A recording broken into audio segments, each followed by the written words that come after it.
స్వామి, తమరు నారాయణ మంత్రాన్ని ఎందుకు జపిస్తున్నారు? నేను ఎల్లవేళలా శ్రీహరినే ధ్యానిస్తూ ఉంటాను. కానీ తమరు, నారాయణుడు, బ్రహ్మదేవుడు త్రిమూర్తులు కదా, సరి సమానులే కదా. బ్రహ్మ జీవనాన్ని సృష్టిస్తాడు, జననం జరుగుతుంది.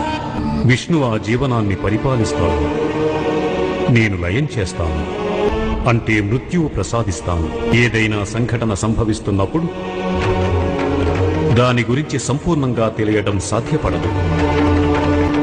ఆ సంఘటనానంతరమే సర్వస్వం స్పష్టంగా అవగతమవుతుంది. ఏం జరిగింది, ఎలా జరిగింది, ఎందుకు జరిగింది, దాని వెనుక అర్థం ఏమిటనేది.